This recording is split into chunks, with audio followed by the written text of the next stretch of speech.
Sir साहब यार आज कुछ बुरा होने वाला। क्यों बे?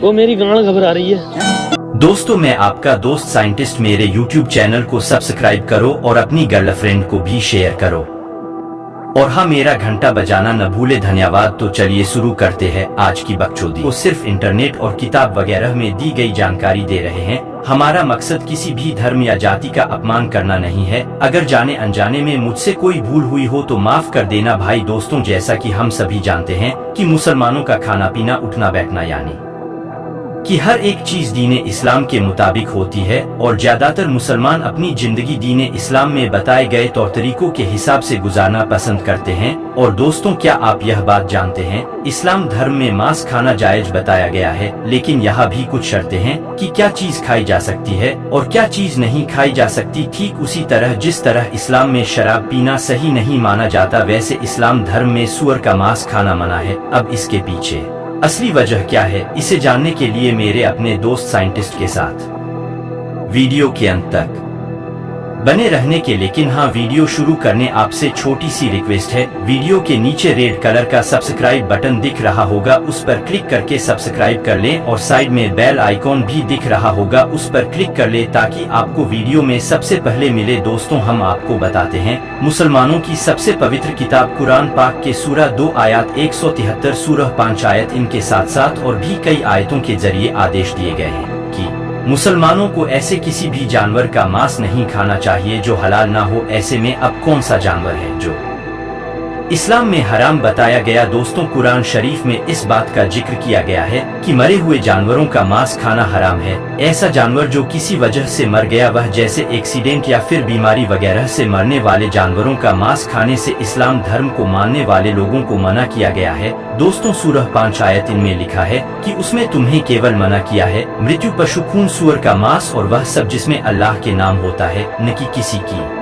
मजबूरी अलावा किसी है तो बिना इच्छा किए उस पर कोई बात नहीं है, क्योंकि अल्लाह वाकई में रहमत करने वाला और माफ करने वाला है। दोस्तों, यहाँ पर खास तौर पर सूअर के मांस को ना खाने की हिदायत दी गई है, लेकिन दोस्तों आपको बताए बाइबल ने भी सूअर के मांस को खाने की मनाही है, और बुक ऑफ लेविटिकस के चैप्टर नंबर 11 और वर्ष नंबर संबंध में सूअर को न खाने का उल्लेख है। अब यह दोनों धार्मिक किताब सूअर के मांस को न खाने वह कहती हैं, तो आखिर सूअर के मांस खाने में समस्या क्या है? तो दोस्तों, इस चीज का जवाब सूअर के कैरेक्टर में छुपा हुआ है, क्योंकि सूअर मौका परस्त जानवर है जो कुछ भी मिलने पर खा लेता है, फिर चाहे वह पेड़ पौधे हो या फिर मरे हुए जानवर का सड़ा हुआ मांस हो या फिर मौलिक से सूअर को किसी भी चीज से कोई फर्क नहीं पड़ता है, वह हर चीज का सेवन कर लेता है। जी हाँ, विकसित देशों में सूअर भले ही साफ जगहों पर पाले जाते हो, लेकिन उनमें एक दूसरे का मल खाने की आशंका बनी रहती है, क्योंकि चीन की फितरत को है। गांव और देहात में जहां लोगों के लिए आधुनिक शौचालय नहीं है, लोग किसी कारणवश खुले में शौच करते हैं, और सूअर को कुछ न मिलने पर सूअर उसका सेवन भी कर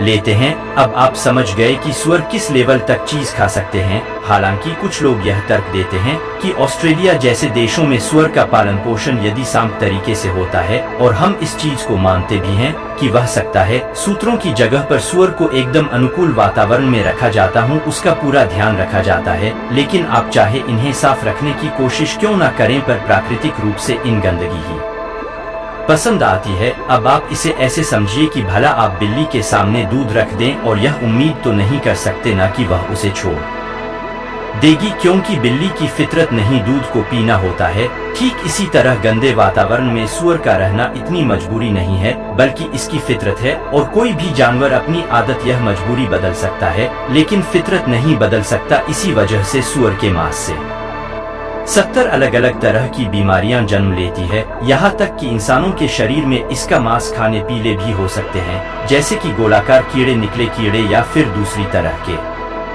कीड़े मकोड़े। सूअर के मांस खाने से तुरंत इंसान की तरफ आकर्षित होते हैं, पर इन सभी में सबसे ज्यादा खतरनाक टैब में यह बहुत ही लंबा कीड़ा होता है, आंतों में रहता है। इसके अंडे खून में जाकर शरीर के लगभग सभी अंगों में पहुंच जाता है, यहाँ तक कि अगर एक बड़ा दिमाग में चला गया तो इंसान की याददाश्त चली जाती है। अगर यह दिल में चला जाए तो इंसान के दिल की धड़कनों की गति में गड़बड़ी करने लगता है। अगर आंखों में जाती है, ठीक इसी प्रकार शरीर के बाकी अंगों को नुकसान पहुंचाने में कोई कसर नहीं छोड़ता। अब आप सोच लीजिए मात्र सुअर खाने से आपको कितनी ज्यादा परेशानी झेलनी पड़ सकती है। फिर चाहे आप सुअर का मांस कच्चा खाएं या फिर इसे पकाकर खाएं, सुअर के मांस में जो खतरनाक जीव रहते हैं वह पकाने पर नष्ट नहीं होते। साथ सुअर का मांस खाने वाले लोगों को कोलेस्ट्रॉल की भी प्रॉब्लम हो सकती है। और दोस्तों 50 से ज्यादा अमेरिकन हाइपरटेंशन और डिप्रेशन के शिकार हैं, जिसका बड़ा कारण उनका खान पान है,